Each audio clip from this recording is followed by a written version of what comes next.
قوم عاد جو کہ مقام احقاف میں رہتی تھی، یہ مقام امان و حضر موت کے درمیان ایک بڑا ریگستان ہے۔ ان کے مورث اعلیٰ کا نام عاد بن اوس بن ارم بن سام بن نوح ہے۔ پوری قوم کے لوگ ان کو مورث اعلیٰ یعنی کہ عاد کے نام سے پکارنے لگے۔ یہ لوگ بت پرست اور بہت بد اعمال و بد کردار تھے۔ اللہ تعالیٰ نے اپنے پیغمبر حضرت ہود علیہ السلام کو ان لوگوں کی ہدایت کے لیے بھیجا، مگر اس قوم نے اپنے تکبر اور سرکشی کی وجہ سے حضرت ہود علیہ السلام کو جھٹلا دیا اور اپنے کفر پر اڑے رہے۔ حضرت ہود علیہ السلام بار بار ان سرکشوں کو عذاب الہی سے ڈراتے رہے، مگر اس شریر قوم نے نہایت ہی بے باکی اور گستاخی کے ساتھ اپنے نبی سے یہ کہہ دیا کہ کیا تم ہمارے پاس اس لیے آئے ہو کہ ہم ایک اللہ کو پوجیں، اور جو ہمارے باپ دادا پوجتے تھے انہیں چھوڑ دیں؟ تو لاؤ جس کا ہمیں وعدہ دے رہے ہو اگر سچے ہو تو۔ آخر کار عذاب الہی کی جھلکیاں شروع ہو گئیں۔ 3 سال تک بارش ہی نہیں ہوئی اور ہر طرف قحط و خشک سالی کا دورہ ہو گیا، یہاں تک کہ لوگ اناج کے دانے دانے کو ترس گئے۔ اس زمانے کا یہ دستور تھا کہ جب کوئی بلا اور مصیبت آتی تھی تو لوگ مکہ معظمہ جا کر خانہ کعبہ میں دعائیں مانگتے تھے تو بلائیں ٹل جاتی تھی۔ چنانچہ ایک جماعت مکہ معظمہ گئی۔ اس جماعت میں مرثد بن سعد نامی ایک شخص بھی تھا جو مومن تھا، مگر اپنے ایمان کو قوم سے چھپائے ہوئے تھا۔ جب ان لوگوں نے کعبہ خانہ میں جا کر دعائیں مانگنا شروع کی تو مرثد بن سعد کا ایمانی جذبہ بیدار ہو گیا اور اس نے تڑپ کر کہا کہ اے میری قوم، تم لاکھ دعائیں مانگو مگر خدا کی قسم اس وقت تک پانی نہیں برسے گا جب تک تم اپنے نبی حضرت ہود علیہ السلام پر ایمان نہ لاؤ گے۔ حضرت مرثد بن سعد نے جب اپنا ایمان ظاہر کر دیا تو قوم عاد کے شریروں نے ان کو مار پیٹ کر الگ کر دیا اور دعائیں مانگنے لگے۔ اس وقت اللہ تعالیٰ نے 3 بدلیاں بھیجی، ایک سفید، ایک سرخ اور ایک سیاہ، اور آسمان سے ایک آواز آئی کہ اے قوم عاد، تم لوگ اپنی قوم کے لیے ان 3 بدلیوں میں سے ایک بدلی کو پسند کر لو۔ ان لوگوں نے کالی بدلی کو پسند کر لیا اور یہ لوگ اس خیال میں مگن تھے کہ کالی بدلی خوب زیادہ بارش دے گی۔ چنانچہ وہ ابر سیاہ قوم عاد کی آبادیوں کی طرف چل پڑا۔ قوم عاد کے لوگ کالی بدلی کو دیکھ کر بہت خوش ہوئے۔ حضرت ہود علیہ السلام نے فرمایا کہ اے میری قوم، دیکھ لو عذاب الہی ابر کی صورت میں تمہاری طرف بڑھ رہا ہے۔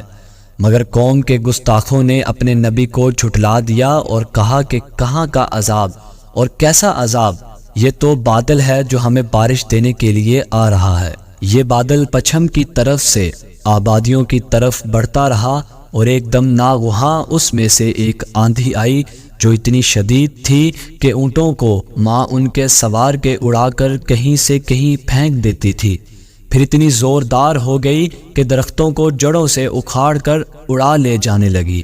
یہ دیکھ کر قوم عاد کے لوگوں نے اپنے سنگین محلوں میں داخل ہو کر دروازوں کو بند کر دیا، مگر آندھی کے جھونکے نہ صرف دروازوں کو اکھاڑ کر لے گئے بلکہ پوری عمارتوں کو جھنجھوڑ کر ان کی اینٹ سے اینٹ بجا دی۔ 7 رات اور 8 دن مسلسل یہ آندھی چلتی رہی، یہاں تک کہ قوم عاد کا ایک ایک آدمی مر کر فنا ہو گیا اور اس قوم کا ایک بچہ بھی باقی نہ رہا۔ جب آندھی ختم ہوئی تو اس قوم کی لاشیں زمین پر اس طرح پڑی ہوئی تھی جس طرح کھجوروں کے درخت اکھڑ کر زمین پر پڑے ہوں۔ چنانچہ ارشاد ربانی ہے جس کا ترجمہ ہے، اور رہے عاد وہ ہلاک کیے گئے، نہایت سخت گرجتی آندھی سے وہ ان پر قوت سے لگا دی 7 راتیں اور 8 دن لگاتار۔ تو ان لوگوں کو ان میں دیکھو بچھڑے ہوئے، گویا وہ کھجور کے ڈنڈ یعنی کہ سوکھے تنے ہیں گرے ہوئے، تو تم ان میں کسی کو بچا ہوا دیکھتے ہو؟ پھر قدرت خداوندی سے کالے رنگ کے پرندوں کا ایک گول نمادار ہوا جنہوں نے ان کی لاشوں کو اٹھا کر سمندر میں پھینک دیا، اور حضرت ہود علیہ السلام نے اس بستی کو چھوڑ دیا اور چند مومنین کو جو کہ ایمان لائے تھے ساتھ لے کر مکہ مکرمہ چلے گئے اور آخر زندگی تک بیت اللہ شریف میں عبادت کرتے رہے۔ قرآن کریم کے اس دردناک واقعہ سے یہ سبق ملتا ہے کہ قوم عاد جو بڑی طاقتور اور قد آور قوم تھی، اور ان لوگوں کی مالی خوشحالی بھی نہایت مستحکم تھی، کیونکہ لہلاتی کھیتیاں اور ہرے بھرے باغات ان کے پاس تھے۔ پہاڑوں کو تراش تراش کر ان لوگوں نے گرمیوں اور سردیوں کے لیے الگ الگ محلات تعمیر کیے تھے۔